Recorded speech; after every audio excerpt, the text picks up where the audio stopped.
¿Cómo podemos? Lo primero hay que hacer el ABC. ¿Cuál es el ABC? Es este. ¿Qué partes tiene el aparato respiratorio?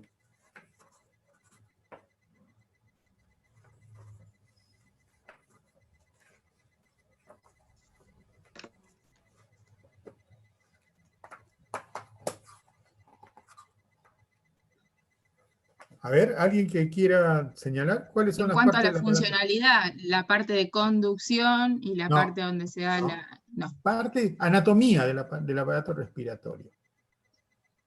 ¿Dónde se divide en superior e inferior? ¿En qué lugar? A nivel de la carina, donde está la bifurcación. Bien, ustedes lo saben. Para Lo no- que sucede es que aquí estamos reconstruyendo el conocimiento de otra manera, ¿sí? Mientras el neumonólogo lo que va a ver es la lesión, va a buscar en la radiografía la evidencia de un problema, va a utilizar la espirometría para ver qué tipo de mecanismo funcional. Nosotros vamos hacia atrás de esto, ¿sí? Me están siguiendo, ¿no? Vamos hacia atrás de este conocimiento.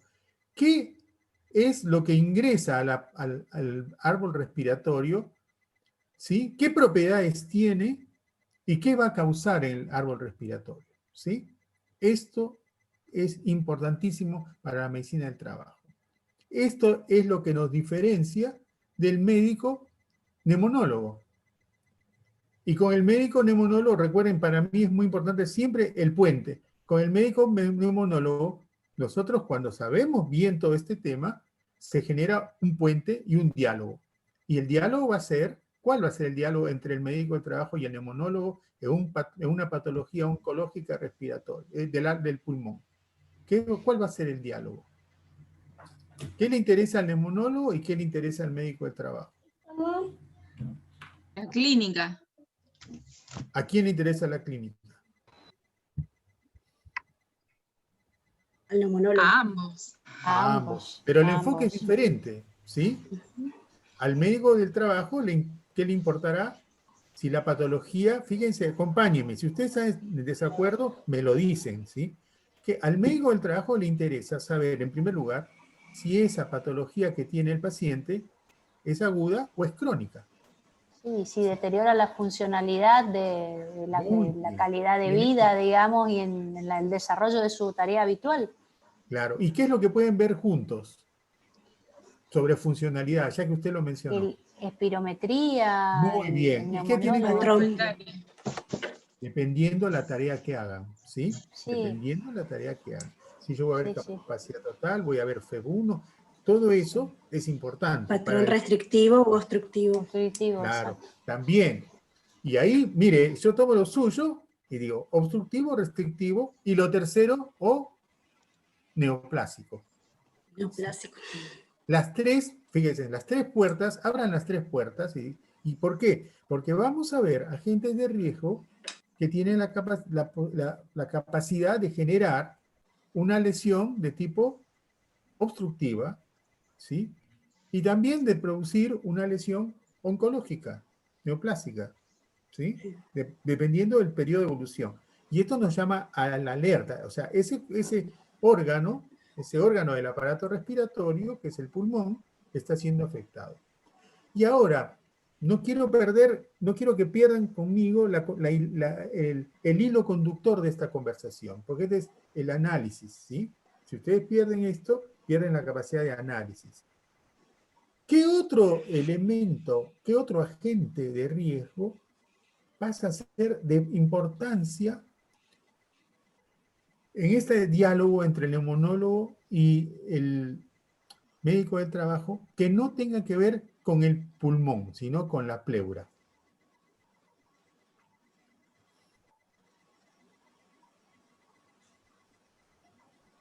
De su experiencia, porque esto tiene nombre, esta patología.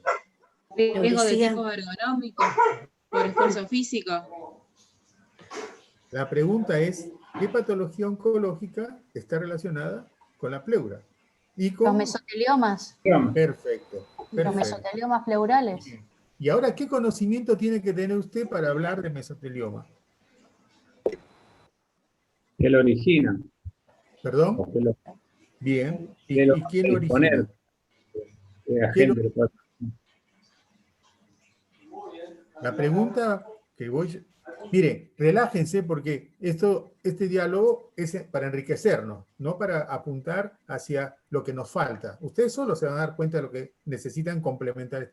Cuando vamos a suponer que yo soy el neumonólogo y converso con ustedes, que son los médicos de trabajo, y le digo, bien, miren, este paciente tiene mesotelioma. ¿Y ustedes qué cosa es lo que primero les va a pasar por la cabeza? Estamos en La exposición al amianto, bien, ¿no? la exposición. ¿Cuál es el agente de riesgo? El amianto. Amianto, asbesto. Bien, ¿y es uno solo? Sí. Si yo hablo de crisotilo, ¿qué están pensando? ¿Un anfibole? Ya me dieron pie para trabajar en esto y vamos a hacerlo.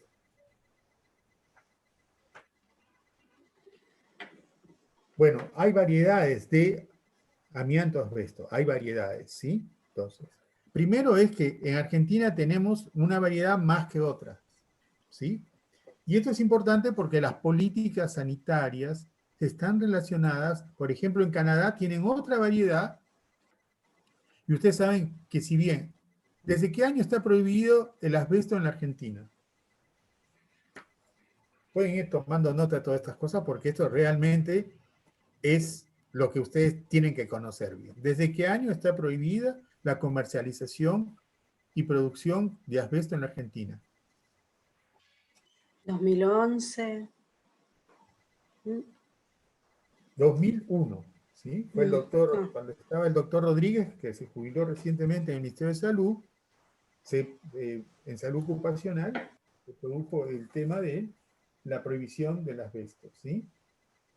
Bien, entonces, lo primero que tienen que ustedes conocer es el agente de riesgo de esta variedad que es el asbesto, cuál es el más frecuente en el país y si existe diferencia entre cada uno de los agentes de riesgo para debatir por qué es importante que esto no se exponga, ¿sí? Y el agente de riesgo, no voy a hablar del agente de riesgo, voy a hablar de esta relación entre el agente de riesgo. ¿Qué característica tiene este agente de riesgo asbesto? Característica física. O sea, digamos, cuando ustedes ven a una persona, la describen, ¿sí? Es alto, es bajo, ¿sí? Lo mismo. Ustedes, ¿qué características tienen en la cabeza del asbesto? Son fibras.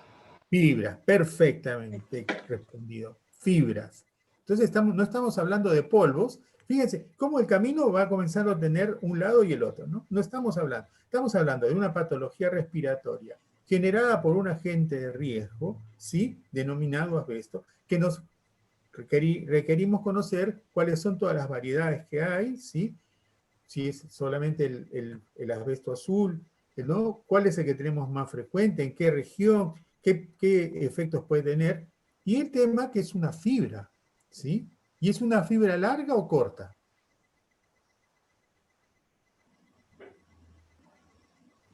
Bien, ahí quedemos. No forcemos mucho el tema del conocimiento que no va a quedar.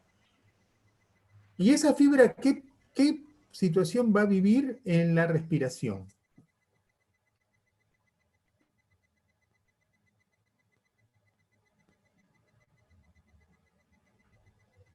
Se inhala, ¿no? Se inhala. ¿Cuántas fibras se requieren para que haya enfermedad? Una. Exactamente. Una sola fibra es capaz de generar la enfermedad. Bueno, y esa fibra, cuando se inhala, ¿sí? Va a seguir un camino. Y va camino, o sea, ¿qué sucede? Hay una fracción, una primera fracción respiratoria, ¿no? Donde se quedan muchas fibras o mucho material que no progresa.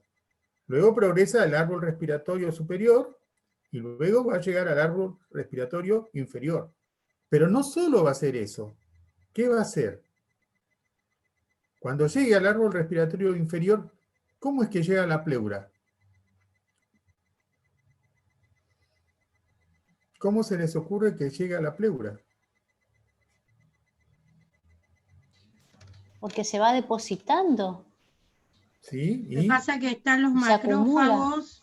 Bien, bien. Hay Digamos, mecanismos. Muy bien. hay células o hay mecanismos, digamos, que depuran, y uno de ellos es el macrófago, el cual ingiere esa sustancia y la traslada desde un lugar que no tiene comunicación, pero cuando éste se destruye, digamos, produce el proceso irritativo o inflamatorio, que es el que después produce lo que desencadena o la mutación, lo que vimos ayer, digamos, y bueno, todo el proceso con el cual se necesita una sola fibra para que reaccione una sola célula y esta mute una vez para que después replique y así se genere lo que después vamos a ver como un tumor, pero en realidad tiene que ver con todo un ciclo de clonación de esa célula, ¿no es cierto?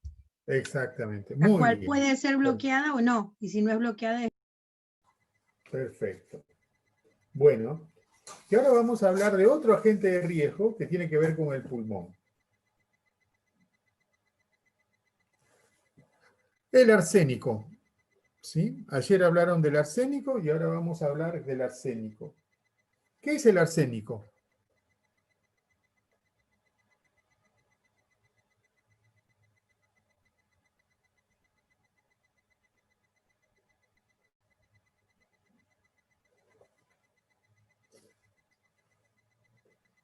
¿Es un compuesto orgánico o inorgánico?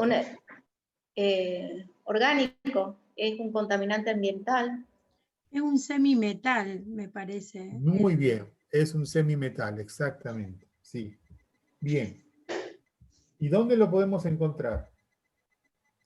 Y está, creo que en el ambiente en estado sólido, y de acuerdo a eso, digamos, fluye en pequeñas partículas que pueden estar en la tierra, en el agua, e incluso esas partículas cuando no hay agua, va por lo menos, mi mamá nació en San Antonio de Litín, una zona de Acre, al igual que el Chaco, Sí, y una zona de mucha sequía, y vos ves la tierra que queda blanca, pues se forma como un cristal, digamos, todo un cristal en la zona cuando hay sequía.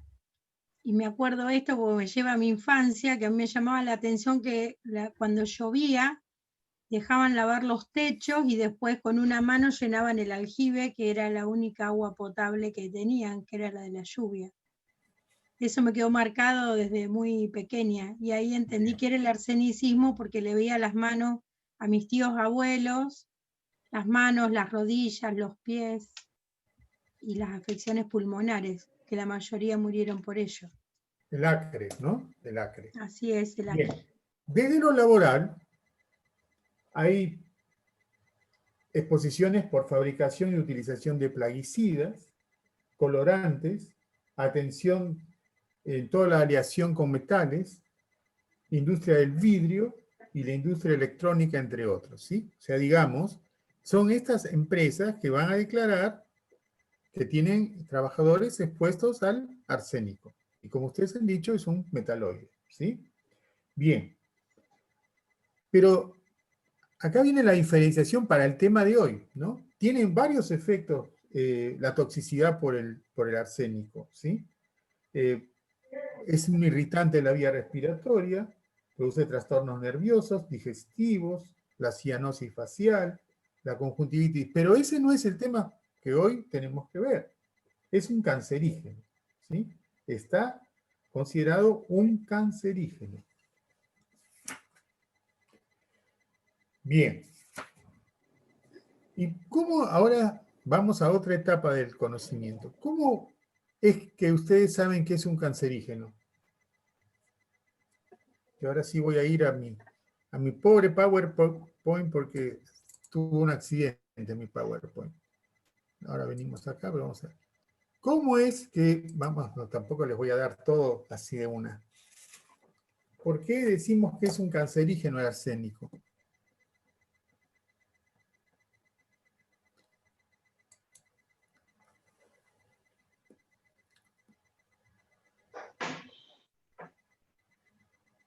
¿Quién dijo que es un cancerígeno el arsénico? ¿Qué recursos tienen ustedes para señalar que es un cancerígeno o un carcinógeno?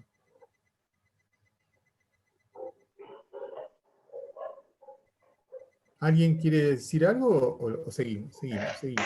Y para mí tendría que ver, deberíamos ir a lo que es la asociación de determinadas enfermedades con la exposición de la misma, y esa relación hace que una pueda construir qué es el causante de. Digamos, Sí. ahí hay que ir a la epidemiología y a los estudios clínicos. Bien. Digamos, me Pero ese imagino. es un proceso, no es el cotidiano. O sea, digamos, ayer hablamos, por eso les dije que iba a ser diferente el enfoque de hoy que el de ayer. Ayer hablamos todas las bases científicas y los métodos básicos para poder hablar de cáncer ocupacional. Y señalamos que había un mecanismo toxicológico y otro recurso que es el epidemiológico. Los estudios epidemiológicos y los estudios toxicológicos determinan que tenemos un agente que puede ser cancerígeno. Yo me Luego, imagino un caso y controles para esto, por ejemplo, y no uno de corte, porque no sería ético y legal exponer a alguien que uno piensa que es, digamos, que es tóxico, pero sí casos y controles que es, desde a partir del diagnóstico, ir para atrás, digamos, y exacto, entonces ver qué circunstancias, digamos, si está presente o no está presente, digamos, y una manera de un estudio randomizado, me lo imagino de esa manera. Y eso ha construido el riesgo que tiene el arsénico y no otra cosa, u otras cosas, ¿no es cierto? muy bien. ¿Y quién? Perfecto, lo que ha señalado es tal cual. O sea, los estudios epidemiológicos y los estudios toxicológicos nos señalan que estamos ante un agente cancerígeno. Pero nosotros necesitamos la evidencia formalizada. Y eso es lo que vamos a ver ahora. ¿Sí? Voy a formalizar esa evidencia y la voy a formalizar de esta manera, comentándoles qué es la IARC.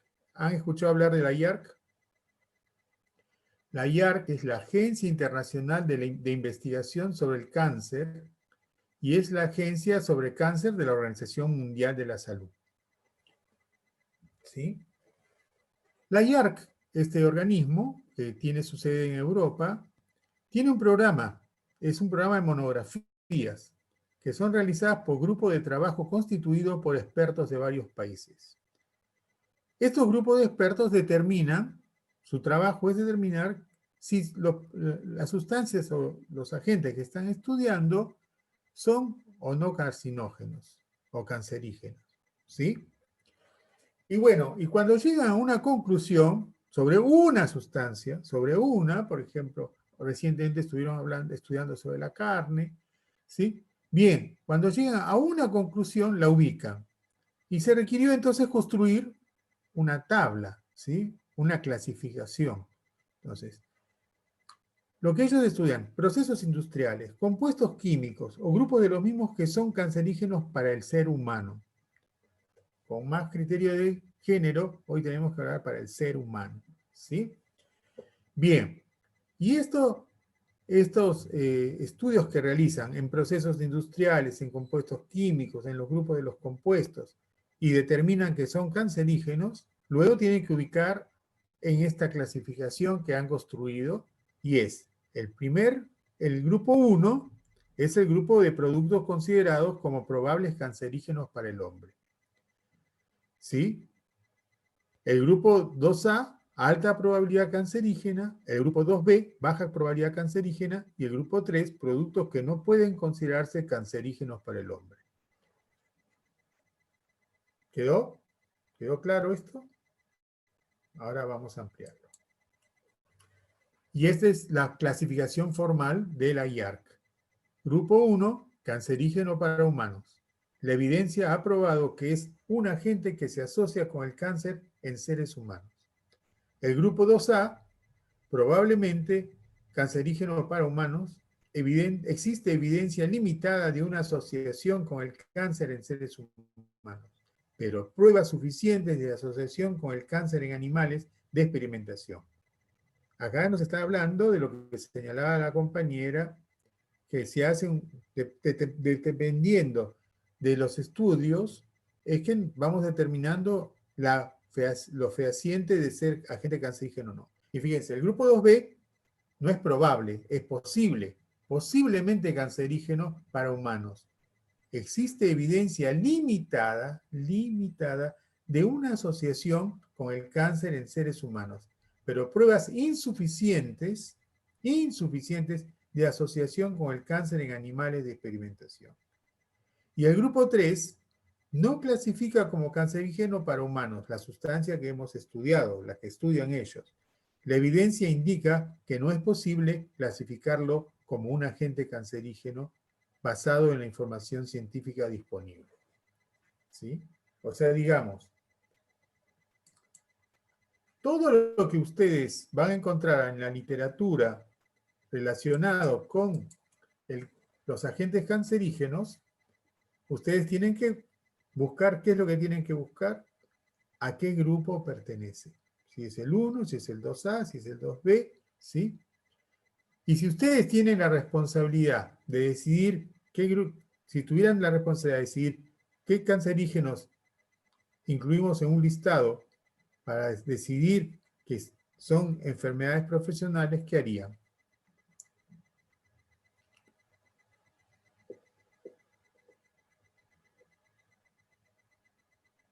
¿Buscaríamos el listado? Y sí, buscan el listado, sí, exacto. ¿Por qué? ¿Por qué buscan este listado? Porque es el más, es de la OMS y es el que está estudiando todas las posibilidades.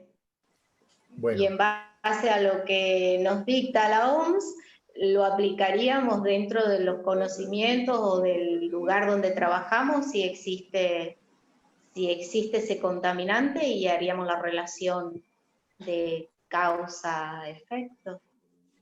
Lo que quiero que les quede fundamentado, es que vamos a tener como referente la clasificación de la IARC porque tiene monografías, o sea, tiene expertos que estudió cada sustancia.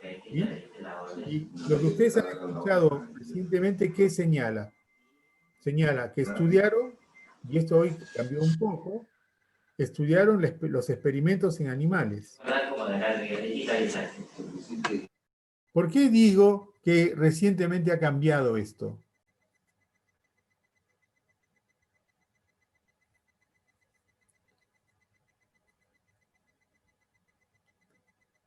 Es difícil esto, ¿no? De tener todos los recursos para construir el discurso técnico. Ha cambiado porque en Europa hay todo un movimiento para evitar los experimentos con animales. Y si ustedes van formalizando su conocimiento, tienen que conocer que existen una serie de instancias y documentos internacionales para los experimentos con animales, que están basados en la ética, ¿sí? Entonces, como alternativa, se dice que los experimentos en animales solo tendrán que ser necesarios cuando hay estas posibilidad o probabilidad. O sea, cuando yo tengo dudas, bueno, tengo que ir al escalamiento. Es un término técnico que se usa en toxicología también. El escalamiento. ¿Han escuchado hablar del escalamiento? Ustedes tienen una sugerencia mía que yo utilizo hace ya muchos años. Bueno, no mucho, pero sí unos cuantos. Porque esto lo aprendí de otros. Tener un glosario. ¿Sí? Construyan un glosario, que es ustedes las palabras que van a incorporar a su discurso tienen que conocerlas bien porque se van a encontrar con alguien que conoce bien la palabra y ustedes la están utilizando mal y todo su discurso se derrumba porque le dicen, no, perdóname, pero esta palabra no quiere decir lo que vos estás señalando, ¿sí? Entonces, cuando ustedes quieran conocer más sobre estos temas y participen de una reunión de la Sociedad Argentina de Toxicología o de un establecimiento sanitario que tiene toxicólogo, ¿sí? Así como hay infectólogo, está el toxicólogo, y va a debatir, si trabajan en una institución aseguradora, ¿sí? van a debatir esto intensamente y ustedes tienen que sostener el discurso. Esa es su tarea. Su futuro como especialistas es que tengan un discurso sólido, una fundamentación técnica sobre lo que van a decir y lo que van a afirmar y lo que van a acompañar o van a rechazar. ¿Sí? Porque hay otras instancias, que son las instancias institucionales y también la instancia judicial, ¿no? Donde los peritos se documentan de la misma manera como ustedes tienen que hacerlo para rebatir una fundamentación que están ustedes haciendo. O sea, fíjense cómo, lo que señalaba ayer también, los actores sociales, los actores que ustedes van a tener, van a ser diferentes de acuerdo al escenario donde se desenvuelva su quehacer, hasta donde llegue. Si a ustedes lo convocan como peritos, todo esto es fundamental, que tiene que tener una fundamentación estrictamente técnica, ¿sí? Si a ustedes están en un ámbito asegurador, ¿qué tipo de conocimiento tienen que tener? Además del conocimiento científico.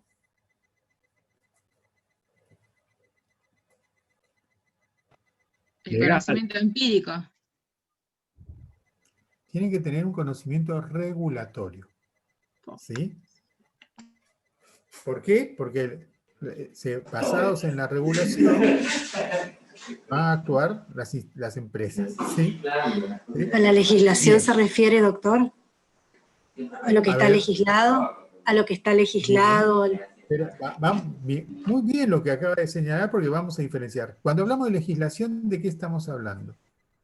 De lo que en realidad, con las leyes que se rigen nuestra Bien, república. de leyes. Sí. Bien, ¿las leyes quién las da? Las leyes las da a través de un ministerio de trabajo, puede ser, o si no, tenemos... No. Y lo Vamos a cortar esto para que el debate sea centrado. ¿Quién genera las leyes en el país? El poder legislativo. Exactamente. Hay uno de los poderes del Estado que es el poder legislativo. Y en algunos casos el poder ejecutivo, a través de lo que se llama, vieron, de una situación extraordinaria, tiene poder de generar leyes, ¿sí? Que algunas veces tienen que luego ser referendadas por el Congreso, ¿no? Y ahora sí, me dieron pie para otro tema que ustedes tienen que conocer. Cuando se habla de convenios internacionales, como los de la OIT, ¿cómo es que pueden ser, miren que esto es importantísimo para ustedes, ¿eh? ¿Cómo es que pueden ser aplicados en el país estos convenios? ¿De qué manera pueden ser aplicados?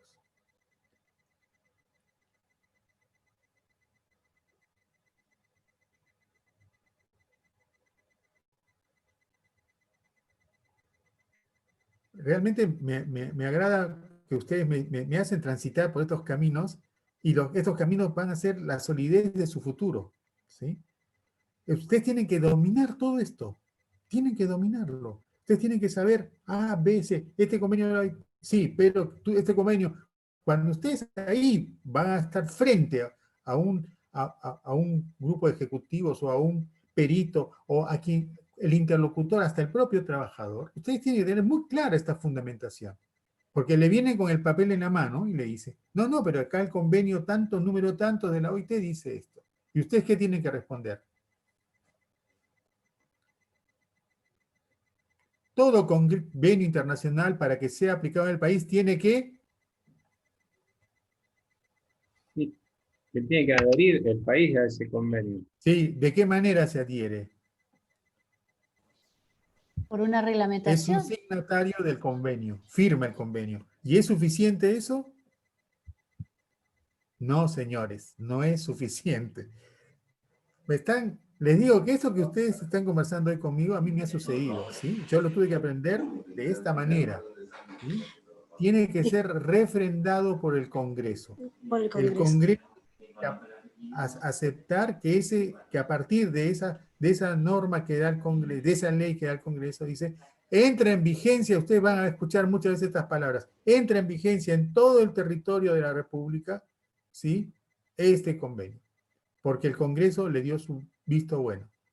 Entonces, tengan mucho cuidado en todo esto, porque esto es mucho del trabajo del médico, mucha de la ocupación, es tener un discurso técnico, ¿sí? Y entonces usted tiene que saber, convenio 151, convenio 157, de tal año, sirve.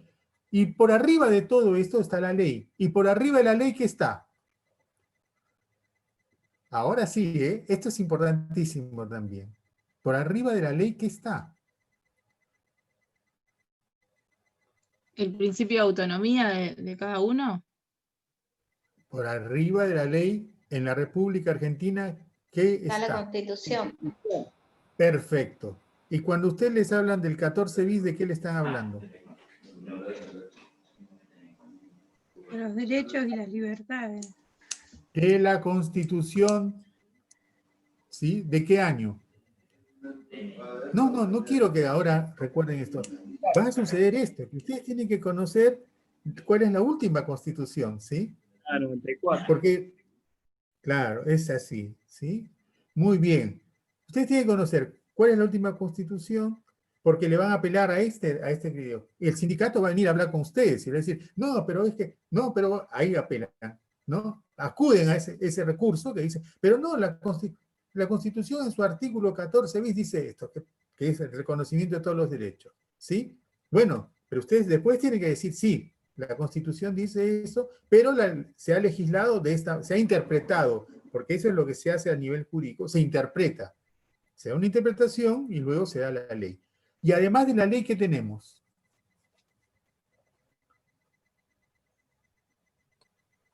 Decretos.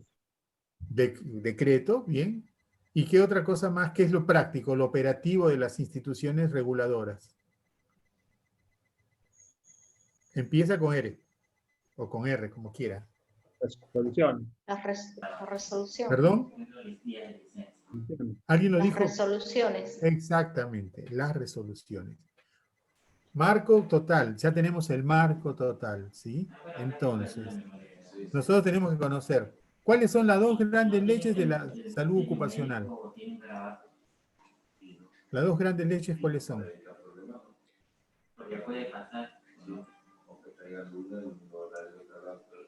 Eso deben tenerlo en su escritorio, todos los días. La ley de riesgo del trabajo, la 24.557. Y la otra. La de higiene y seguridad, la 19.500. 587. No puedo. Bien.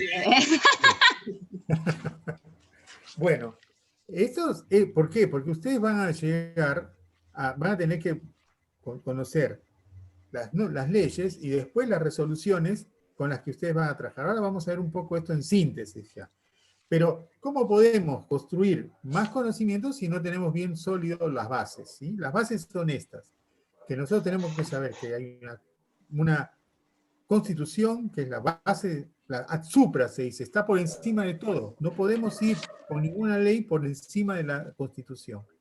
Luego de la Constitución están las leyes que rigen nuestro quehacer en el ámbito de la medicina del trabajo están en la 19.587, que señala cómo tienen que organizarse los servicios de medicina del trabajo y higiene ocupacional. Luego están las otras resoluciones de la superintendencia que determinan una serie de acciones y funciones que cada uno tiene atribuidas, ¿sí? Bueno, lo fundamental es, y seguirán las resoluciones en el ámbito también. Yo no quiero irme a lo regulatorio, quiero que ustedes tengan una construcción del conocimiento que sea ordenada, ¿sí? Bueno, y luego de eso tenemos nosotros el conocimiento científico, y el conocimiento científico nos permite profundizar en el tema y encontrar el respaldo normativo por el que nosotros vamos a afirmar que lo que estamos viendo es una enfermedad producida por el trabajo, ¿sí? Una enfermedad producida en el trabajo, por la exposición laboral. ¿Y cuál es la característica fundamental de este tipo de enfermedades, las oncológicas? ¿Cuál es? Ayer lo hablamos y hoy ya lo refrendamos.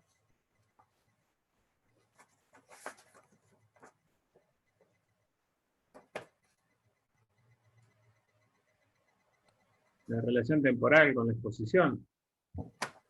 Lo dijo un compañero de ustedes, no lo dije yo, porque eso fue lo que más me agradó, que lo dijo él. El tiempo de latencia. O sea, nosotros, cuando estamos hablando de un agente carcinógeno que esté o no considerado, porque ahí es lo que nosotros vamos a analizar y podemos fundamentar, porque hay una puerta abierta para eso también, de fundamentar. Nosotros tenemos que estudiar el tiempo de exposición del trabajador, porque el trabajador nos va a hablar este tiempo de exposición nos va a hablar del periodo de latencia. Entonces, cuando nosotros estamos hablando de agentes cancerígenos, ya uniendo todos los conocimientos, estamos hablando de agentes cancerígenos químicos, físicos y virales, o biológicos, que estos agentes han sido estudiados y han demostrado la asociación, y ¿qué tenemos que hacer? Tenemos que ver si están en la clasificación de la IARC, ¿sí? Y a nivel de los países, ¿qué hacen los países? ¿Qué hizo Brasil en el 2017? Que se hizo en la Argentina, en la Argentina hace mucho más años, pero luego en el 2019 se hizo un nuevo listado. ¿Qué es lo que hizo? ¿Qué hacen los países para poder manejarse? ¿Qué hacen? Esa es la diferencia en la medicina del trabajo. En la medicina asistencial, nosotros tenemos que ver los marcos de los programas de la organización sanitaria, si estamos en la macrogestión, en la mesogestión, en la microgestión, cuáles son las normativas para cada ámbito de acción, o sea, cuál es el marco de garantía de la calidad. Pero acá lo que estamos viendo es en otro espacio. Y en ese espacio lo que tengo que tener claro es, primero, de dónde yo tengo una fundamentación cáncer ocupacional, y luego tengo el marco regulatorio en el que yo voy a poder seguir si estas personas estuvieron registrados, estos agentes de riesgo, y si el periodo de latencia se ha dado en el ámbito laboral, ¿sí? ¿Qué es diferente al médico legista? ¿En qué se diferencia el médico legista del médico del trabajo en este aspecto?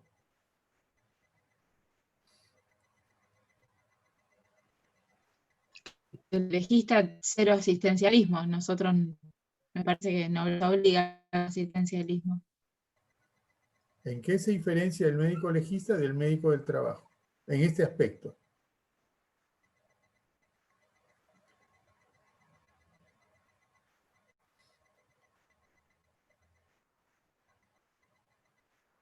Hay médicos que son médicos legistas y médicos del trabajo.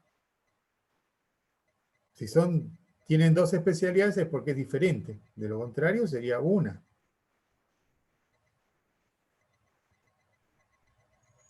¿Les gusta esta forma de trabajar reflexiva o prefieren un listado y avanzamos y terminamos y vimos todo? Eso también tendría que preguntarles.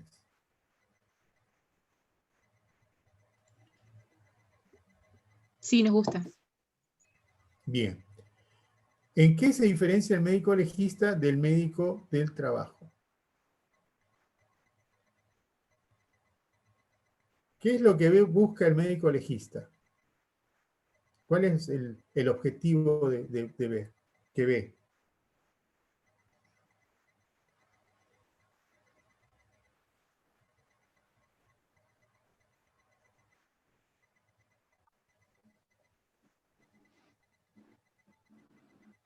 El daño.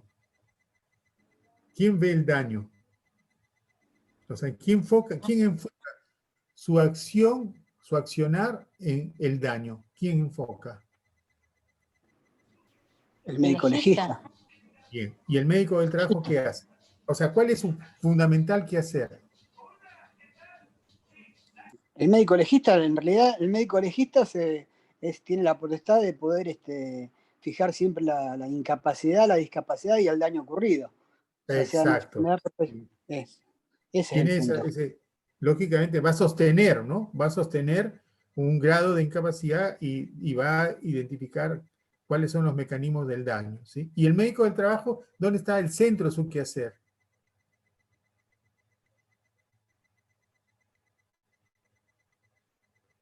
Estoy leyendo también el chat que está interesante. Todos son aportes. ¿Eh? ¿Cuál es el centro del quehacer del médico de trabajo? Ya lo estoy leyendo en el chat. Estoy leyéndolo en el chat.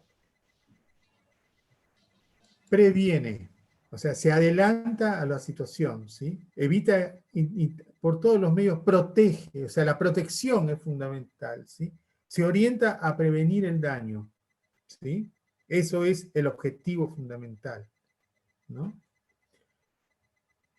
Y lógicamente que están todas las actividades conexas y ahí comenzaríamos a hablar de otro aspecto que es la prevención, que tiene 3 niveles. ¿Cuáles son los niveles de prevención en la medicina relacionada con la salud ocupacional?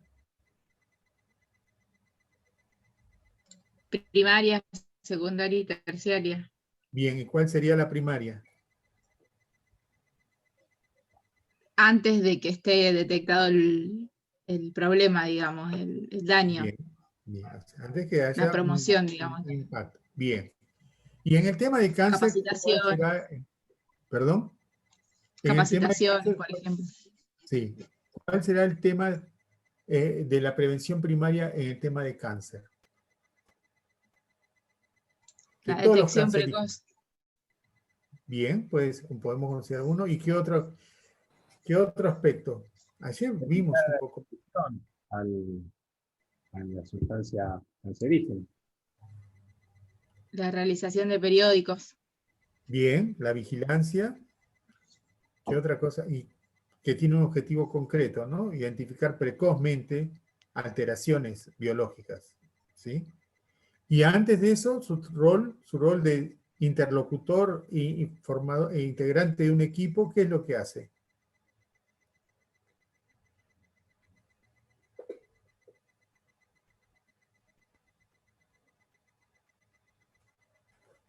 Ayer vimos una parte de esto, ahora ya le estamos dando consistencia. ¿Qué es lo que hace? Evalúa conjuntamente con el especialista en higiene y seguridad las condiciones del ambiente laboral, ¿sí? Y va a dar recomendaciones para controlar ese ambiente, ¿sí? ¿Y cuáles son esas formas de controlar el ambiente o de mejorar el ambiente? Con medidas de protección, de prevención. con Los medidas equipos de de protección. ingeniería, con medidas administrativas y de no poder hacer todo eso con elementos de protección personal. ¿Sí? Y en el caso de los agentes de riesgo cancerígenos, hay algo que lo primero que tengo que proponer, ¿qué es? ¿Qué es lo La primero que utilización propongo? de otro agente. Muy bien, ¿quién lo dijo? Excelente, exactamente. ¿Y cómo se llama eso? Excelente. ¿Cómo se llama eso? En términos técnicos.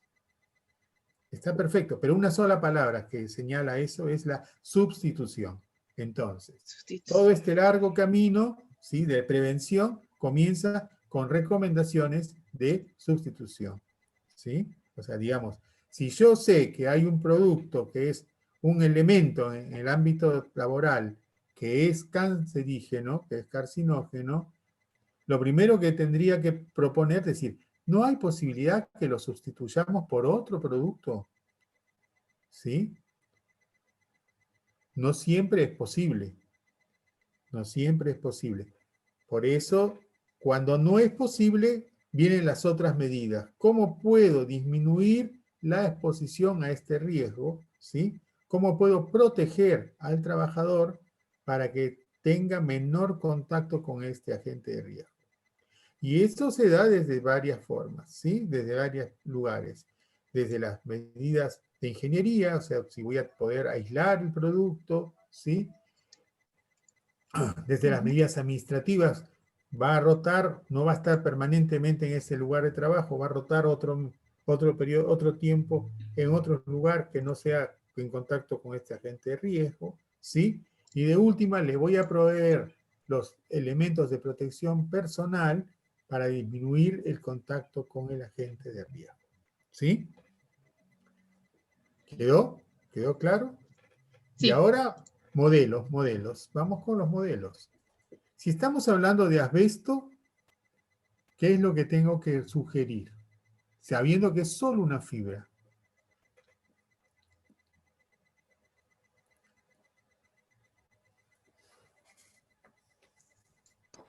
Máscara facial de tipo full face o semimáscaras Reemplazarlo por con otra. filtro.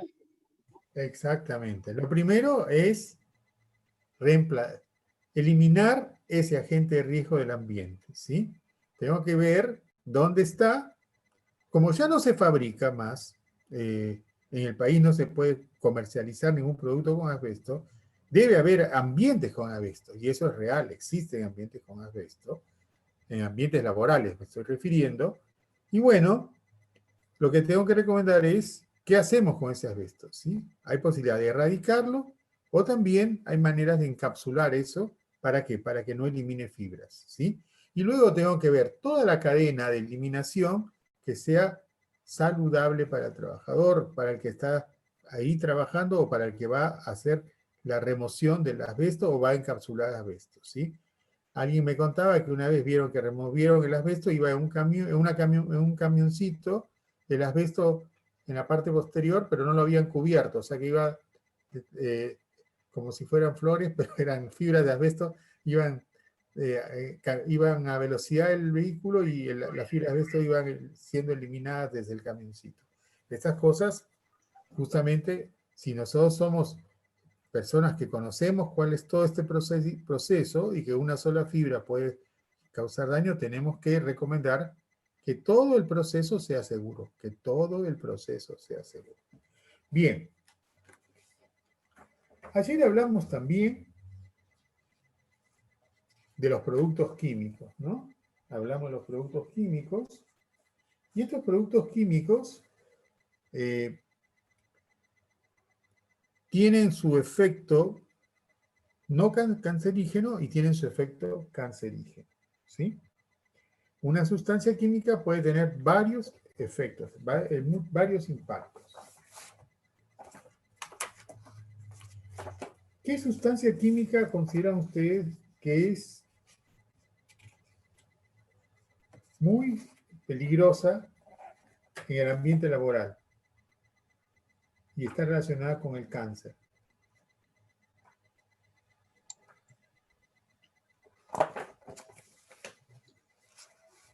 Fósforo. Bien, otro. Ok, te consulto porque tengo esta chica también que estudia. ¿Perdón?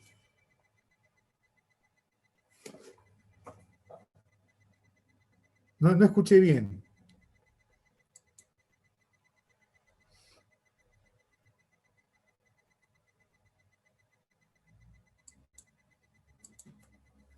No escuché bien, perdón.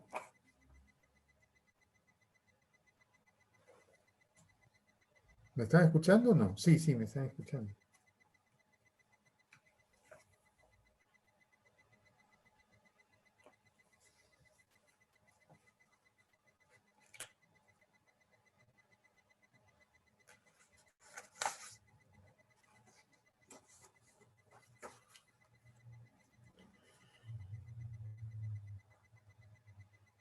Estuvimos hablando del arsénico, ¿sí? Y el arsénico a nivel laboral tiene varios efectos, y lo señalamos, ¿no? A nivel respiratorio, a nivel nervioso, a nivel digestivo, a nivel facial, a nivel ocular. Pero a nivel, lo que nos interesa en este caso es el cancerígeno. Y el arsénico pertenece al grupo 1 de la IARC. ¿Qué quiere decir entonces? ¿Qué causa que esté vinculado a cáncer en humanos? Bien. Por lo tanto... Nosotros también tuvimos que declarar formaldehído, me acuerdo, cuando hicimos el listado de agentes. Bueno, no quiero... luego inmediatamente después vamos a hablar del formaldehído. pero quiero que el razonamiento les quede. Entonces, si está en el grupo 1, yo voy a ir a ver el listado de agentes de riesgo del organismo regulatorio si está presente. Si está presente, ¿qué es lo que sucede? ¿Cuál es el siguiente paso?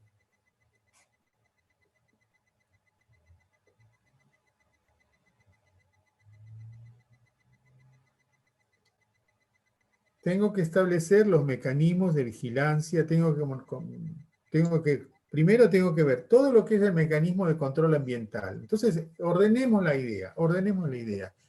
Primero, yo cuando tengo un agente de riesgo, ¿sí? Lo primero que tengo que hacer es establecer cuáles son los efectos que produce, ¿sí? ¿Cuál es el lugar donde está en el ambiente de trabajo? ¿A qué grupo de trabajadores podemos considerar que están considerarlos expuestos? Luego tengo que hacer todo lo que hemos señalado. Si es posible controlar, si es posible establecer medidas de ingeniería o aislar esa área de trabajo o aislar el producto de contacto con la persona, con el trabajador. Ustedes han visto que existen ahora incluso cajas de aislamiento donde ustedes solamente ven al trabajador introducir las manos y puede trabajar en esa área con solo las manos, el cuerpo no está en exposición. Y por otro lado tienen el tieback cuando son áreas de mucho peligro y eso, si está asociado a protector respiratorio, no tiene contacto con el ambiente externo del cuerpo, ni la respiración, ¿sí? Bueno, ¿y luego qué hacemos? Ahí comenzamos a transitar. ¿Qué es lo que seguimos haciendo en la vigilancia? Ya vimos todo lo que es el ambiente. ¿Ahora qué hacemos? Determinar los EPP. Bien, determinamos los EPP. Perfecto, ya está. Terminó su tarea de prevención. De prevención en el ambiente. ¿Qué es lo que va a hacer? Ver Vamos. qué elemento de protección personal aísla a la persona de la exposición a la gente. Bien, bien. Hicimos todas las medidas de control. Y ahora, esa persona sigue trabajando en el ambiente expuesto al arsénico, por ejemplo. ¿Qué es lo que voy a hacer? Determinar qué marcador biológico Muy bien. acusa la exposición a este riesgo. Exactamente. Determinar cuáles son los recursos que me permiten detectar posibles efectos en ese ser humano. ¿Sí? Detectar, primero hice todo lo que ustedes han señalado perfectamente. O sea, traté de sustituir el producto, recomendé que se sustituyera, no se puede, establecí medidas de control de ingeniería, tratar de aislar lo máximo posible al producto de la persona, si no puede ser por mecanismos de ingeniería, por elementos de protección personal, el aislamiento respiratorio, el aislamiento de contacto con la piel, ¿sí? Y luego, ¿qué es lo que tengo que hacer? Monitorear a esa persona, ¿sí? Y el monitoreo va a ser a través de exámenes de laboratorio para ver el efecto biológico o también a través de pruebas funcionales o de imágenes. ¿Está claro esto? Bien. Sí. ¿Y cómo es el puente con el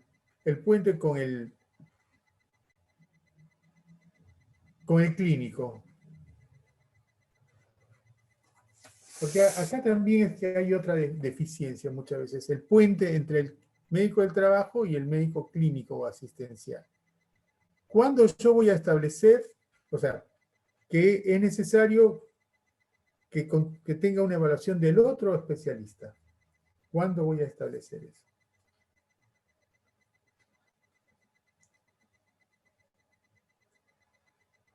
Ante una patología inculpable. Bien, nos fuimos a la caracterización. Esto se denomina, hemos caracterizado el cuadro, pero antes de caracterizar el cuadro, ¿qué es lo que yo observé? Simplemente, Que hay una repercusión clínica en el individuo, ¿cómo es que usted llegó a esa conclusión? porque tiene manifestaciones clínicas como disnea o... Ah, bien, fue mucho más allá. ¿Vio? Fíjense cómo en su discurso es importante que haya precisiones, ¿sí? Usted me habló, es como si fuéramos a un restaurante y yo estoy pidiendo el primer plato y usted ya me está hablando del postre, ¿sí? ¿De acuerdo? Es así. Entonces, tengamos una secuencia ordenada. ¿Qué es lo primero que yo estoy mirando cuando estoy monitoreando a un paciente, a un trabajador, para ser más precisos? Me gusta cómo lo hacen, pero ahora permítame que yo trate de encaminar esta conversación cada vez más técnica, ¿sí? Eso es lo que estoy haciendo. ¿Perdón? Las manifestaciones tempranas. Usted tiene que ver primero esa posible repercusión biológica en las herramientas, con las herramientas que usted ha utilizado, que son los estudios de laboratorio, y tiene que establecer que esos estudios le están dando indicios que algo está sucediendo, ¿sí? E indicios que eso que está sucediendo está relacionado con la patología que usted está buscando. Y entonces, cuando usted tiene un listado de patologías que un solo agente de riesgo produce, tiene que encaminar su mirada técnica, ahí sí médica, su mirada técnica, a decir, ¿qué voy a mirar ahora? ¿Voy a ver patología ocular por este agente de riesgo? ¿Voy a ver patología respiratoria? ¿Qué tipo de patología respiratoria voy a ver? Y voy a buscar los indicios. Entonces voy a tener una concepción clínica desde la medicina del trabajo enfocada a una detección precoz de una alteración. Y si yo sé que lo que estoy evaluando es un paciente expuesto a un agente de riesgo cancerígeno, tengo que tener mucha claridad qué es lo que en dónde es que voy a enfocar mi mirada, ¿sí? Y mi análisis del monitoreo que yo le he realizado. Y esto es muchas veces lo que no se toma en cuenta y luego somos sorprendidos por una patología que era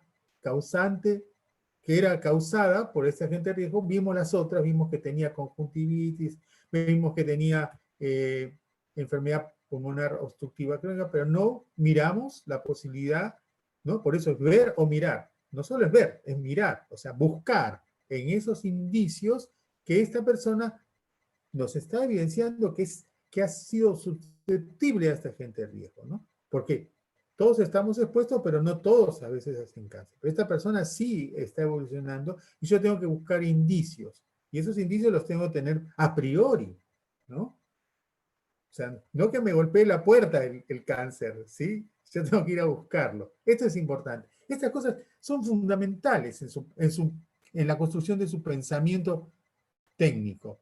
Yo no tengo que esperar que me avise, ¿no? El paciente con una imagen nodular mayor de 3 centímetros, el paciente como lo diagnostica cualquiera.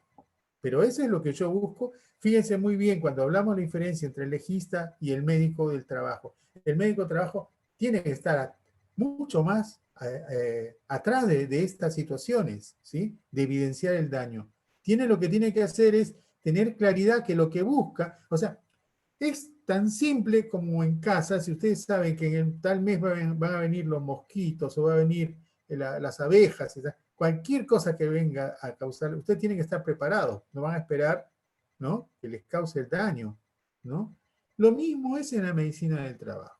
Ustedes tienen que estar alertas a esta situación, por lo tanto tienen que tener un conocimiento del monitoreo del paciente expuesto a un agente de riesgo cancerígeno claro, ¿sí?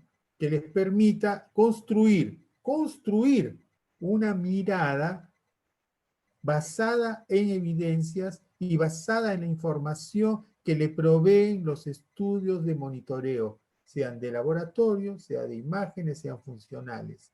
Y saber diferenciar, por eso muchas veces, cuando uno motiva a un médico del trabajo a que sea técnico, ¿sí? Debe motivarlo no a que haga un buen informe únicamente, sino que sus acciones estén orientadas a esta criteriosidad técnica en la utilización de las herramientas que le han sido provistas y de los resultados de las mismas para que su análisis sea de posibilidad de detectar precozmente una alteración, ¿sí? Por lo tanto, ahora sí viene una palabra que ustedes la tienen que tener todos. ¿Qué es rendimiento de un estudio? ¿Cuándo hablo de rendimiento? En base a la eficacia y a la eficiencia en la detección. ¿Qué es rendimiento de un estudio? Y que tenga alta sensibilidad y especificidad. Bien, o sea, que yo tenga, que sé cuál es el límite de ese estudio. Eso es lo que yo tengo que también tener claridad. ¿Cuál es el límite de este estudio? ¿Sí? Si yo veo las radiografías, digo, ¿cuál es el límite de la radiografía? ¿Sí? ¿Qué indicio tengo que buscar en esta radiografía? Y saber que hasta ahí llego, pero que me está dando un indicio. ¿Y qué es lo que voy a hacer si esta radiografía me está dando indicios? ¿Qué voy a hacer, Fabián, que está encaminado en este discurso? ¿Qué va a hacer si la radiografía me da indicios? No, bueno, después avanzar con otro estudio más específico. Perfecto. O sea, tiene que buscar un estudio de imagen que le permita precisar, ¿sí? Si usted está ante una situación que puede caracterizar como una alteración, fíjese bien, producida por este agente de riesgo que tenga características de neoplasia, ¿sí? Y recuerden bien, porque ustedes ahí tienen que ser epidemiólogos, si yo digo, a ver, este nódulo que yo veo en el pulmón es esta imagen que veo, ¿no? De mayor densidad. Por esto es, cuando la medicina de trabajo es devaluada, es porque nosotros dejamos que se devalúe. Porque toda esta riqueza la tenemos. Yo veo una imagen en el pulmón y me pregunto, ¿esta es una imagen secular de una tuberculosis o es una imagen que me puede dar sospecha de un nódulo solitario de pulmón? Y me pregunto, ¿y este paciente dónde está? ¿Qué tarea hace? ¿Cuál es su historial? Yo con solo tener su ficha y digo, bueno, este paciente tuvo tuberculosis, no. ¿En qué ambiente se desenvolvió? ¿Sí? ¿Qué condiciones de vida tiene? ¿Es un fumador? Sigo sumando. ¿Por qué? Porque no debemos de olvidar que además del agente de riesgo tengo factores potenciadores. ¿Sí? Construyamos el concepto y el criterio diagnóstico teniendo todos los elementos sobre la mesa. De la misma manera como nos preparamos para cocinar y tenemos todo, cuando yo llego a tener esta posibilidad de tener todos los recursos para poder interpretar una condición y una situación de un trabajador que tiene años desenvolviéndose en una función donde hay una exposición a un agente de riesgo cancerígeno, yo tengo que decir, a ver, ¿qué tengo para llegar a una sospecha diagnóstica? ¿Sí? Esto es muy importante.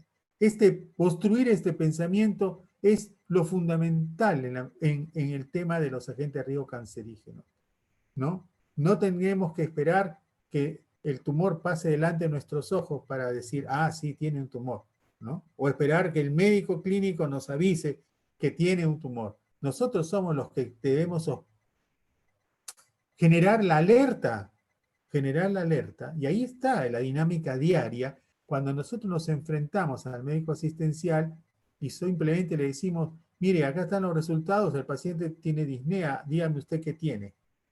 ¿Sí? Nosotros hemos dejado de utilizar los recursos de esta formación básica que tenemos, que es la de médicos. Si nosotros transferimos la capacidad de análisis únicamente al especialista, y esto no solo para el cáncer, nosotros estamos perdiendo la oportunidad de enriquecer nuestra profesión y nuestro desenvolvimiento diario. Y lógicamente que se vuelve lamentablemente termina, como en algún momento ustedes comentaron, siendo un trabajo administrativo, ¿no? Donde nosotros recibimos un informe, lo validamos y decimos, continúa en reposo hasta tener su diagnóstico. Y yo no aporté nada a ese diagnóstico. Me lo tiene que dar todo. O sea, yo no voy a cocinar, voy a esperar que el otro cocine, me traiga el plato de espagueti con salsa y con los brócolis, y yo no hice nada, ¿sí? Es así de simple. Fíjense, en un contexto o en el otro, terminamos haciendo las mismas cosas. O sea, o nosotros utilizamos todos los recursos que nos da esa capacidad de llegar también. Porque cuando nosotros, no hay nada más satisfactorio que usted señaló que este paciente probablemente tenía un cáncer de vejiga, de pulmón, de piel, ¿no? Por un agente de riesgo. Y lo que usted hizo no fue derivarlo, sino establecer un criterio por el que debía ser derivado. ¿Y para qué condiciones debía ser derivado? Y no le devuelvan, dicen, no tiene todos los criterios. No, usted tiene capacidad de debatir, tiene capacidad de complementar lo que se diga. Bueno, y usted puede señalar, no, a mí no me queda como suficiente que le hiciera una radiografía de frente y de perfil. Yo considero que tiene que hacerse una tomografía, porque usted tiene la evidencia que la tomografía en este tipo de lesión le va a dar mayor claridad. Y ahí también tenemos la diferencia, que nosotros no vamos a ser racionalizados en el tema de los recursos gastados dentro del sistema sanitario, porque no somos los que damos la orden del estudio. Pero sí nosotros tenemos esa capacidad de interpelar al colega, al profesional que está frente a nosotros, para decirle, me resulta insuficiente la conclusión, y yo he tenido que poner a hacerla 1, 2, 3 veces para ser modesto, pero que uno le dice, me resulta insuficiente. ¿Por qué? Porque yo fundamenté con el tema del amianto esto, es decir, me resulta insuficiente porque vos tenés una sospecha y no le hiciste lavado bronquialveolar. Y de pronto se hace y aparecen los cuerpos de asbesto. Y también, fíjense bien, después de un tiempo, llego a aprender que eso ya no es necesario para el diagnóstico. O sea, no es un requisito indispensable. ¿Qué me representa a mí toda esta situación? Me representa, primero, que no solo tengo que estar informado, sino tengo que estar actualizado. ¿Sí? O sea, informado y actualizado. Formado y actualizado. Lo que significa que nunca voy a terminar de aprender todo. ¿Por qué? Porque simple y llanamente cada vez es más y más lo que la tecnología y la investigación nos ofrecen para dilucidar los problemas que son de larga existencia. ¿Sí?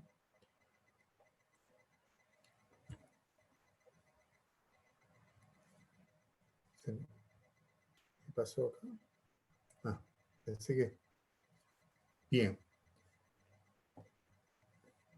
¿Cómo vamos?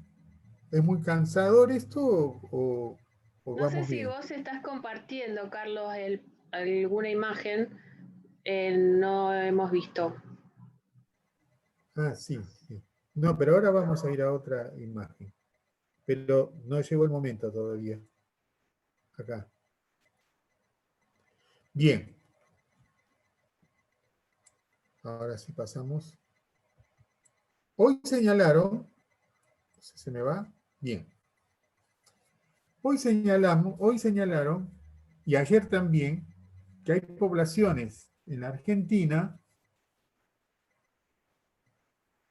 de trabajadores, población de trabajadores, que se desenvuelven en ambientes con gran exposición solar. Tenemos que tener claro cuál es el agente de riesgo que hay con la exposición solar, que son las radiaciones ultravioletas, las UV. Y que no solo es el término radiación ultravioleta lo que necesitamos conocer, ¿sí? ¿Por qué? Porque tenemos que conocer que estas radiaciones ultravioleta incluyen los rayos UVA y los rayos UVB, o sea, UVA y UVB, y que los rayos ultravioletas B tienen más energía y son una causa más potente de al menos algunos tipos de cáncer de piel. Pero tanto los rayos ultravioleta A como los ultravioleta B pueden dañar la piel y causar cáncer de piel. ¿Sí? Y bueno, yo les hablaba que ayer del semáforo, ¿no? De este semáforo, y también del índice de exposición. Acá se me fue. Como les dije, hoy tuve problemas con esto. Del índice de exposición a las radiaciones ultravioletas.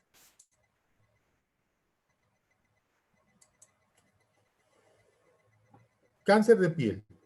¿Qué sabemos del cáncer de piel?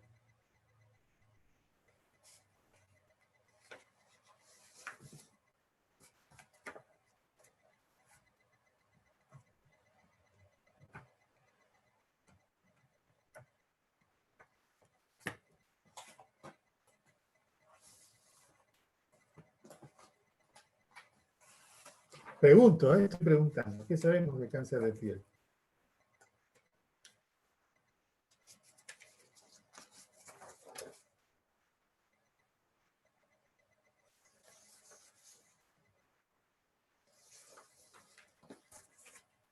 ¿Está relacionado con qué cosas el cáncer de piel?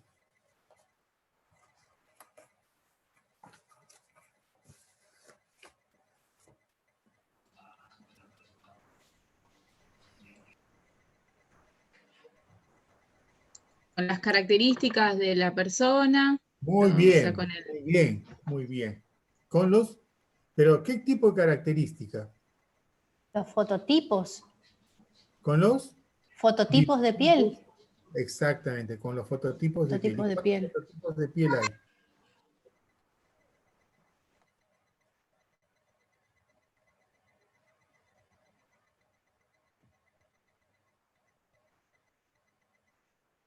Tenemos 1, 2 y 3. Tres. ¿Estamos de acuerdo? Sí, sí, sí. 3. Bien, los 3 tipos. Y de acuerdo a cada fototipo de piel, hay mayor posibilidad de riesgo. Sí.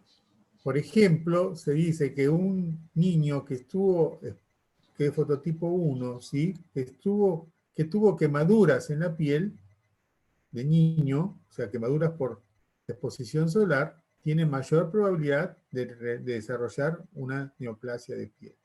O sea que, fíjense, la historia también, la historia de un trabajador expuesto a radiaciones solares, también es importante.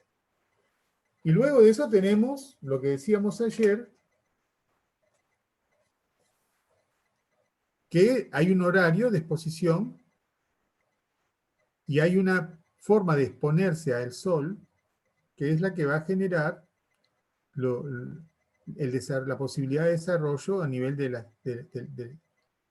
la piel de las lesiones. ¿Sí? Entonces, no solo es el fototipo. Doc, una pregunta. ¿Usted está compartiendo pantalla? Ahora no, ahora los estoy viendo a todos ustedes. Sí. Perdón. Gracias. No, está bien, pregunta. Yo me quedé con esta, es que no sé, creo que cuando comencé les dije que había tenido un problema con mi PowerPoint y tuve que intentar reconstruir algo en los minutos previos a la clase y por eso les voy a enviar el PowerPoint con todo completo. ¿Sí? Sí, no les repetí a todos ustedes esto. Me están escuchando, ¿no? O sea, tuve un problema con mi Power. Y bueno, cuando estuve trabajando en otra computadora con el Power, cuando vine y lo quise bajar, no abre el Power.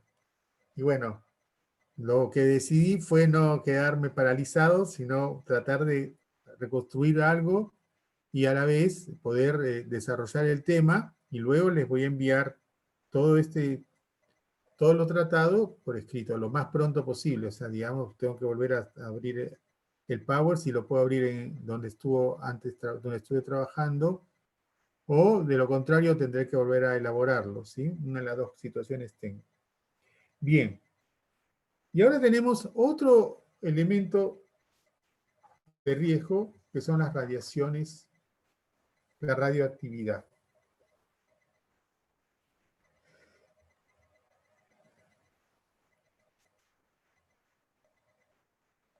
La radioactividad tiene dos expresiones de agresión. ¿Cuáles son esas?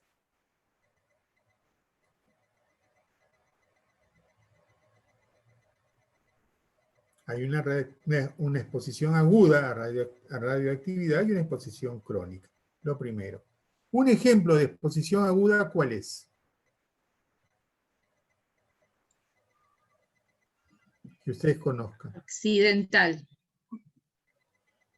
Sí, o intencional también.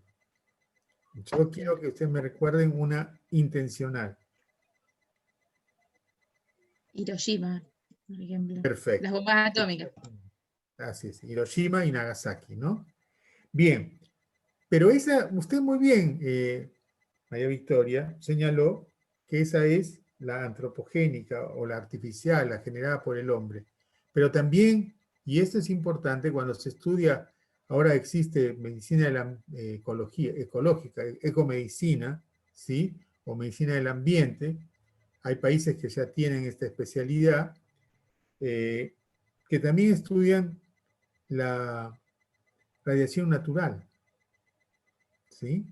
Y bueno, cuando comenzamos a sumar todos estos conocimientos, podemos hacer un listado de todas las actividades que realizamos los seres humanos y qué sumamos. ¿Qué es lo que vamos a ver en esta suma? El nivel de radiación que tenemos en una serie de actividades que realizamos. O sea, no es simplemente una sala de rayos X, de imágenes, perdón, de radiología, o pasar por un escáner en el aeropuerto, o trabajar con estudios radiológicos para ver la calidad de un producto, ¿no? Nosotros todo el tiempo estamos expuestos a radiaciones. ¿Y qué ejemplo podemos tener de exposición a radiaciones? De la vida diaria, de la vida en general. ¿Qué ejemplo creen ustedes que pueden dar?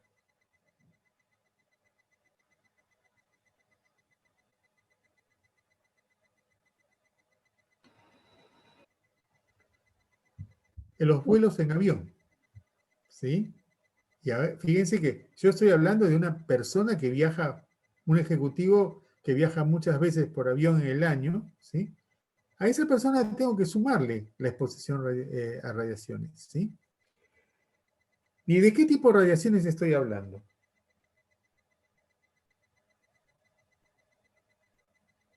De radiaciones ionizantes, ¿sí? Porque existen las otras, las no ionizantes. Y en la naturaleza hay ciertos elementos inestables en el sentido que pueden emitir espontáneamente partículas o radiación, modificando la naturaleza o el estado de los núcleos de los átomos.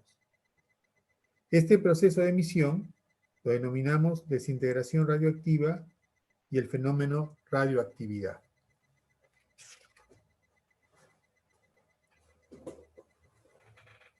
Entonces estamos ante dos conocimientos diferentes, la radioactividad y la radiación. La radioactividad, entonces, es la desintegración radioactiva, ¿sí? Que responde a leyes estadísticas, y sus propiedades son independientes de varios factores, de la presión, de la temperatura, de los campos eléctricos o magnéticos y reacciones químicas. En cambio, cuando hablamos de radiación, estamos hablando de emisiones de partículas, de emisiones de fotones, ¿sí? De las partículas alfa, ¿sí? Que tienen un rango en el aire, de las partículas beta, ¿sí? De las partículas beta son de origen nuclear y tienen velocidades que pueden llegar a ser cercanas a la velocidad de la luz.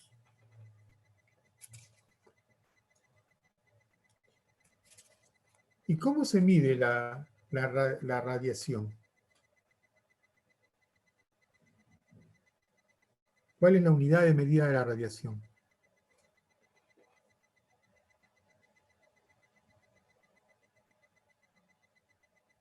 Estamos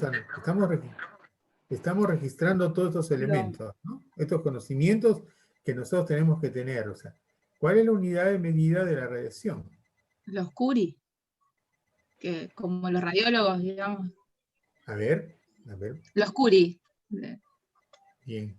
¿Alguien dice tiene otro? Y están los RAT también. RATs. Bien. Otro, o sea, digamos, otro conocimiento, otro aporte, a ver si llegamos.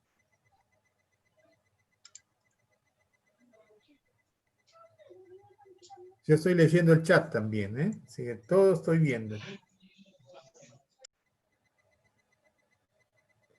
El milisievert, ¿sí? Nosotros tenemos un parámetro que es el milisievert.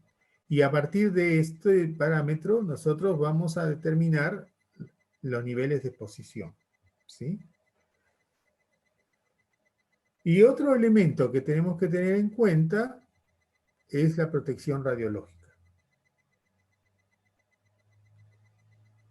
O sea, nosotros tenemos dos situaciones complementarias. Por un lado tenemos la exposición a la radiación y por el otro lado tenemos la protección radiológica. Ambas en conjunto, ¿sí?, nos van a permitir hacer un monitoreo de las personas que están expuestas. ¿Y cómo se realiza la protección radiológica? Vamos a hablar en el ámbito sanitario, que ustedes tienen experiencia. ¿Cómo se realiza la protección radiológica? Yo particularmente tengo mi familia que son radiólogos, ¿sí? Sí. Tanto mi papá como mi hermana y mi cuñado, y bueno, han progresado mucho lo que es los aparatos de rayo las últimas décadas. Yo recuerdo la época de mi papá hoy tiene 74 años, usaba un guardapolvo plomado, para disparar tenía todo un comando plomado, digamos, que no estaba tan lejos de la fuente de irradiación y no tenían más mecanismos protectivos que eso. En cambio ya mi hermana, con equipos mucho más modernos, donde los comandos de disparos están más alejados de la fuente, a su vez tienen dosímetros que se los colocan en el guardapolvo y que están obligados a utilizarlo, y esos dosímetros a su vez los entregan en medicina nuclear, depende el lugar, pero al menos ellos lo entregan todas las semanas lo entregan y le dan uno nuevo. Y llevan valores individualizados porque a su vez son acumulativos. Muy bien, perfecto. Y de eso tenemos que establecer algunos criterios, ¿sí? El dosímetro es un elemento que va a registrar la exposición a esta radiación. Y si nosotros hablamos que hay radiación natural y que hay otros elementos, hay otras situaciones o condiciones que generan radiación, ¿cómo debo? Ahora viene la buena práctica del manejo del dosímetro. ¿Qué recomendaciones darían ustedes en el manejo del dosímetro? La calibración. Piensen lo que les dije. Lo que les he dicho es que si hay radiación natural... Ellos lo usan todo el tiempo mientras estén en el lugar de trabajo, no solo cuando están adentro de lo que sería la sala de rayos y disparando una placa. Ellos cuando ingresan al lugar se lo colocan y cuando egresan del lugar recién se lo retiran. Ese, digamos, es la pauta que tienen de trabajo. O sea, si van a comer, si van al baño, si van al bar, si van a tomar el sol, no sé, lo tienen que tener, mientras estén dentro de la institución, lo tienen que llevar puesto. Y también tienen que estar puesto, tienen un bolsillo especial, porque no lo pueden llevar también en cualquier parte. No pueden llevarlo en el bolsillo o colgando, digamos, en un lugar también determinado. Por lo menos en el lugar donde ellos trabajan, la norma dice que el dosímetro tienen como un bolsillo, como ¿vieron las camisas de antes que tenían dos bolsillos? Bueno, ellos tienen dos bolsillos y en uno va el dosímetro y el otro es para que ellos guarden la virome o lo que quieran. Así todos los que trabajan, e incluso los que trabajan en cobaltoterapia, digamos, también usan los mismos. No solamente en rayos, digamos, donde sacan placas radiográficas, digo, en todo lugar donde se manipule o haya rayos ionizantes o de otras características lo usan. Ese es el criterio institucional que tienen. Muy bien. Ahora sí hay un debate. Voy a establecer un nivel de debate, porque cuando converso con la gente de imágenes sobre protección radiológica me dicen que no deben deambular por los pasillos con el dosímetro. ¿Qué piensan ustedes que es este criterio? ¿Es correcto o no es incorrecto? ¿O es incorrecto? O sea, ¿dónde deben tener el dosímetro? ¿Dentro del establecimiento sanitario? ¿Dentro del lugar de trabajo, del área de trabajo? Porque nosotros vamos a dar recomendaciones o vamos a generar observaciones. ¿Qué piensan ustedes? En todos lados. ¿Por qué? No sé, es muy buena la pregunta. Yo lo que veo que depende de cada institución y cada uno tiene una modalidad diferente. Muchos cuando salen lo dejan cuando se dirigen a otra área o a otro sector, lo dejan en rayos o en medicina nuclear o en lo que fuere. Pero eso no sé si, la verdad que no desconozco. Pero sé que cada lugar lo manejan diferente, porque lo he visto. Exactamente. Lo que nosotros tenemos, fíjense, acá es lo inverso a lo que veníamos hablando. O sea, nosotros veníamos construyendo desde nuestro conocimiento. Y ahora nos encontramos con situaciones que son variadas. Y esto no es lo correcto. ¿Sí? ¿Cómo podemos nosotros determinar el nivel de exposición en un lugar y el otro si las prácticas no son las mismas? ¿Sí? Si las prácticas no son las mismas, usted va, y esto es importante en lo que es cuando realmente no solo el tema de protección radiológica, sino también el tema de monitoreo de esta exposición. Si un establecimiento solo y exactamente, como ustedes lo han señalado, hay establecimientos donde ustedes van a ver en una pared un lugar específico para colgar el dosímetro cuando salen del lugar. ¿Sí? Y algo más, van a ver que tiene un color. El color cambia cada mes. O sea, hay que observar, siempre hay que ser observador en todo esto. ¿Por qué yo veo un mes un color? Porque justamente de esta manera poder saber qué periodo de tiempo es el que están evaluando, ¿sí? Y pueden determinar qué es lo que les interesa determinar la exposición anual, a cuánto se ha llegado de exposición. Entonces, fíjense ustedes, en todo ámbito de trabajo, nosotros cuando hablamos y leemos y planteamos, sostenemos un tema de riesgo y vemos un tema de protección, si nosotros descuidamos un aspecto de ese riesgo, de esa protección, nosotros no vamos a poder comparar situaciones ni tampoco tener buenas prácticas para todos los establecimientos. Vamos a tener que primero consensuar estos criterios, ponernos de acuerdo cuál es el criterio que debe primar en la protección radiológica, ¿sí? Y en el monitoreo de la exposición a radiaciones ionizantes.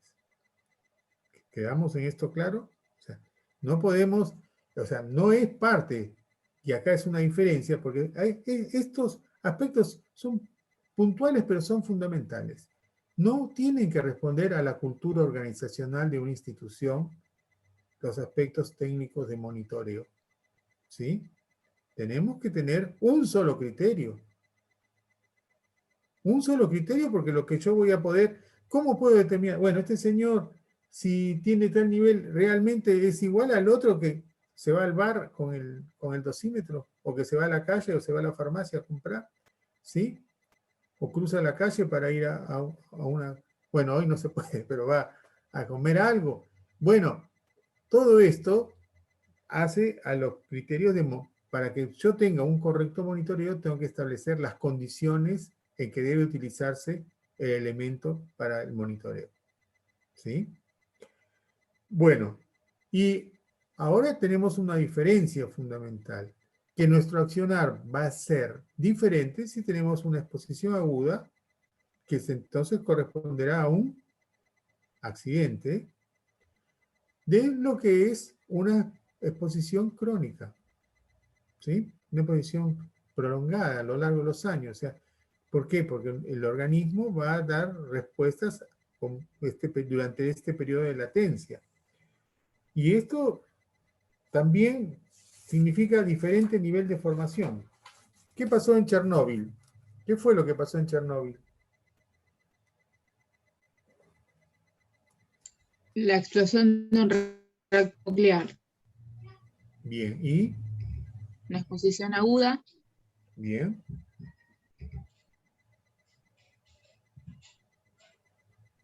Hoy está la exposición residual, por eso está cercada y incluso no te podés visitarla, pero tenés un tiempo límite y lo haces con un medidor de radiación, porque hay lugares, digamos, donde el efecto residual es altísimo todavía, digamos, ¿no? Y hay áreas cercadas. Sí, lo que yo quiero en este caso es que se enfoquen en la situación, enfocarse en la situación. Si ustedes están en esa situación, su capacidad de respuesta debe ser clara, inmediata, adecuada a la situación y con el conocimiento necesario para desenvolverse. Cuando tenemos una exposición aguda, y yo tomé este ejemplo, pero puede darse en muchas otras situaciones, exposición a ácido sulfúrico, exposición al gas, exposición a humos, ¿sí? En ese momento, yo no pienso en lo que va a suceder mañana. Yo tengo que pensar en lo que va a suceder hoy. Y entonces estoy cambiando de escenario y de mentalidad para enfocar esa situación, ¿sí? ¿Qué es? Miren, usamos estos ejemplos, y esto es como hoy se trabaja con modelos, ¿sí? Muchas de las investigaciones, de las investigaciones que ustedes han hablado y que yo he hablado, hoy ya no se hacen en animales o en celos, se hacen en modelos computarizados. ¿Qué mejor que tomar de ese criterio para ahora decirles a ustedes que cuando ustedes hablen de un tema relacionado con el trabajo y con el impacto que ese trabajo, que esa condición de trabajo puede tener en un trabajador, tienen que establecer primero de qué están hablando. De una exposición aguda, de una exposición crónica, para que cada una de esas situaciones tenga la respuesta adecuada que la situación requiere. ¿Sí? Que la situación requiere. Cuando a ustedes les estoy preguntando, ¿qué es la radiación ionizante? Que puede ser natural o antropogénica, o sea, causada por el hombre, intencional o accidental, intencional como, fíjense, todo esto sale de la conversación que estamos teniendo, ¿sí? No estoy utilizando un texto, estoy utilizando un conocimiento y una reflexión colectiva de lo que estamos hablando, ¿sí? Cuando yo tengo un agente de riesgo, que en este caso es la radiación ionizante, ¿qué tengo que conocer para poder tener capacidad de dar respuesta, ¿sí? En la protección y la identificación inmediata, lo más precoz, del impacto que este agente puede tener en el individuo trabajador o en un colectivo de trabajadores? Ahí, fíjense, porque estoy hablando de un individuo, porque sufre un accidente, un individuo, ¿sí? Pero para la exposición crónica puedo tener un colectivo de trabajadores. Yo tengo que tener un conocimiento muy ordenado y posicionarme en la situación en la que estoy, ¿sí? Usted cuando tenga una situación aguda va a llamar al SAME, no va a llamar a laboratorio para pedir turno o a imágenes para que mañana me dan un turno para una radiografía. Yo tengo que resolver el problema hoy y tengo que tener conocimiento hoy. ¿Cuál es el problema agudo de la exposición a la radiación ionizante? ¿Qué es lo que le pasa al individuo? ¿Qué es lo que tuvieron que hacer en Chernóbil con la gente? ¿Qué tuvieron que darle? ¿Y por qué?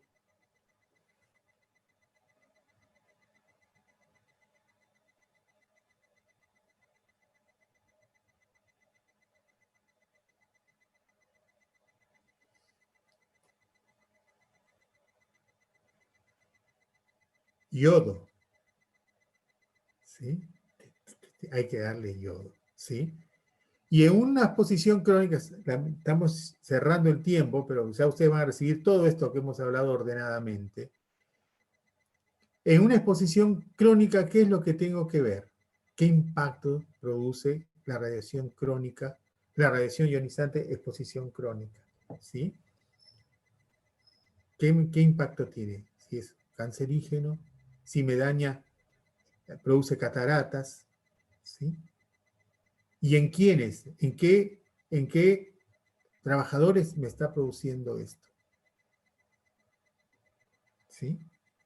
Los hemodinamistas, por ejemplo, se reunieron en el año 2004, me parece, no recuerdo bien, para plantear todas estas situaciones. ¿Qué impacto tenía en ellos la exposición crónica a radiaciones ionizantes? Bueno, estamos cerrando la reunión. Yo lo que he tenido hoy ha sido una experiencia muy grata con ustedes. Y creo que también uno evalúa si valió la pena o no valió la pena manejarse de esta manera, ¿sí? Yo creo, lo primero que quiero ahora sí resumir todo es que ustedes tengan en su formación, en su necesidad, se genere la necesidad de tener un conocimiento ordenado y secuencial de cada tema, ¿sí? De alguna manera, todos ustedes, los que han participado colectivamente, me han dado a mí elementos para pensar que esto es posible, estableciendo una línea de conocimiento, o sea, generar la necesidad de conocimiento a partir de un punto de información. Si yo hablé hoy de agentes cancerígenos, fíjense todo lo que hemos hablado en forma digamos, no estructurada es la palabra, no estructurada porque yo no les abrí una imagen y les dije, esto es A, esto es B, esto es C, esto es D. Ahora, pasamos al siguiente, esto es A, porque eso está hoy en la literatura. Y hoy se llama, hay a nivel pedagógico lo que se llama, aquí me faltó, pero la experiencia, lo que se llama el anteaula, o sea, el aula anterior, el aula de frente, que yo hace poco digo, antes de la cuarentena, concurrí a una experiencia pedagógica que se plantea para el futuro este tipo de aprendizaje. Ustedes reciben información, que esta vez no sucedió, y cuando se reúnen, ustedes ya saben de qué vamos a hablar. Y lo que nos hacemos mutuamente es interpelarnos sobre este conocimiento. Y entonces ahora les cierro la clase diciendo de esta manera. Lo que ustedes me han permitido en estas 2 horas es recorrer todas las necesidades de conocimiento que tenemos mutuamente.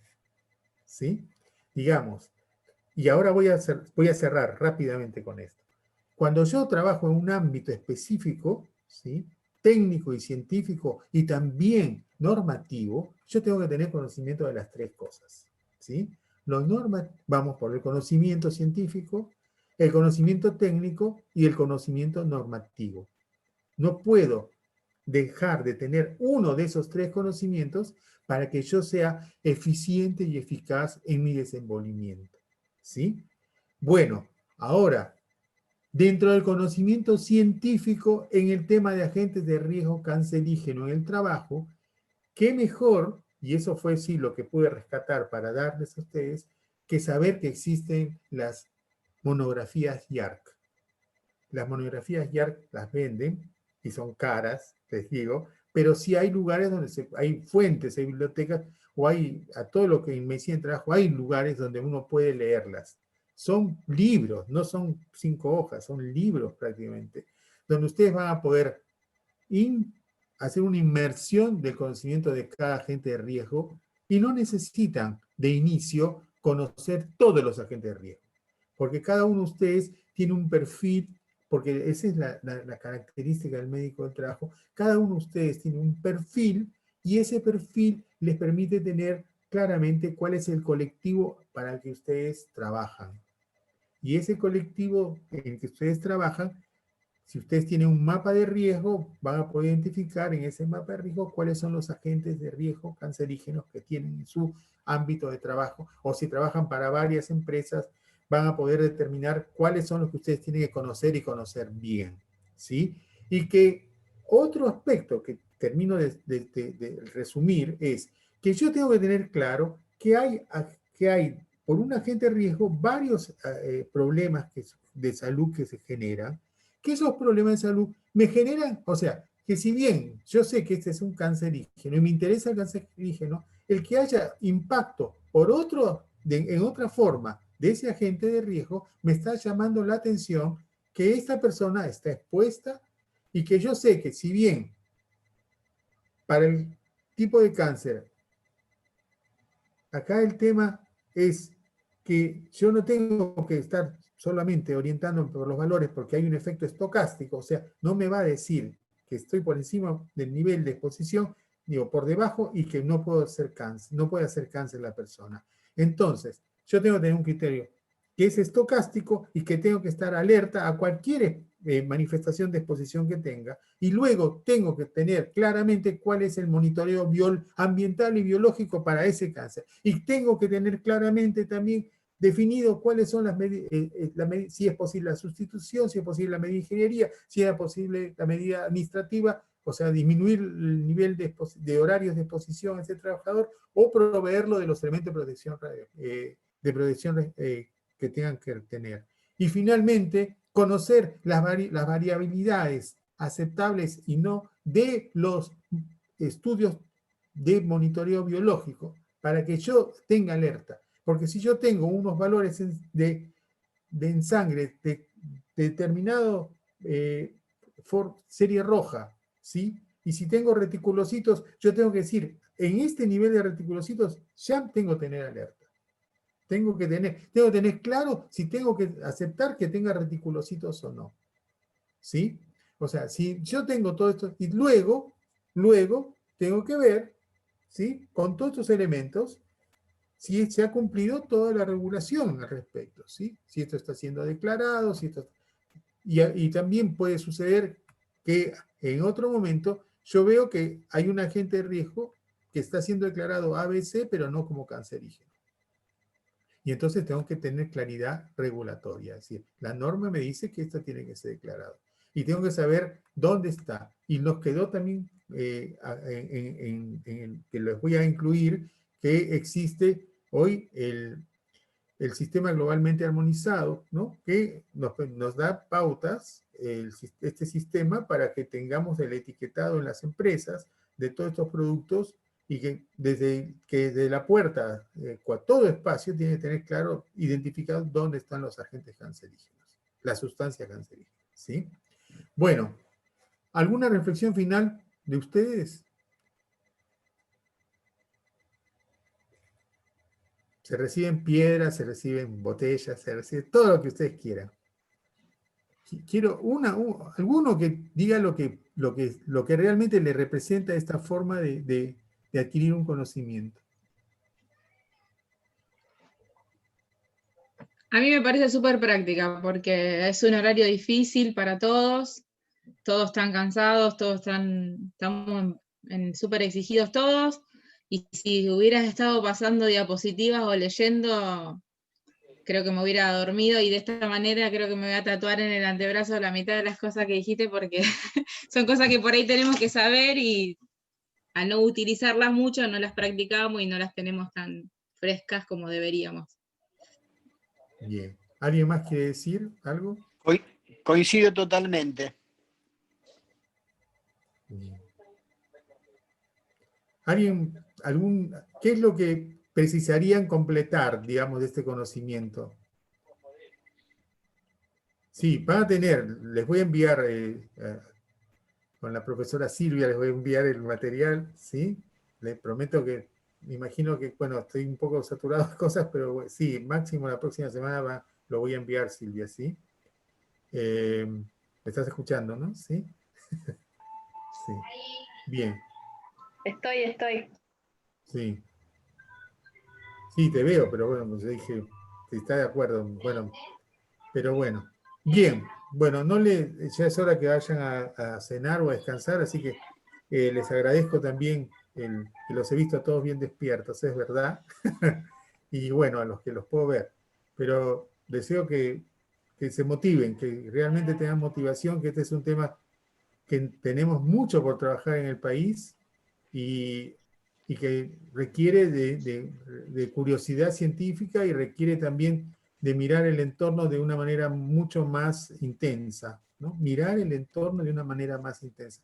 Hoy me dejaron a ustedes con muchas preocupaciones, me las llevo, ¿no? Porque como en el ámbito hospitalario este tema del monitoreo con los dosímetros, todos los días lo converso y nosotros estamos viendo cómo avanzar en la seguridad radiológica y ustedes me han planteado un tema más global que es ver cómo podemos generar un poco más de uniformidad en las prácticas seguras, ¿no? Bien, bueno, con todos hasta otra oportunidad, ¿sí? Si Muchas gracias. tienen dudas, algo, también con todo gusto, ¿eh? Yo estoy a disposición. Gracias, Carlos. Gracias una vez más. Chau, entonces. Bueno, Chau a vayamos. todos. Luego. Chao.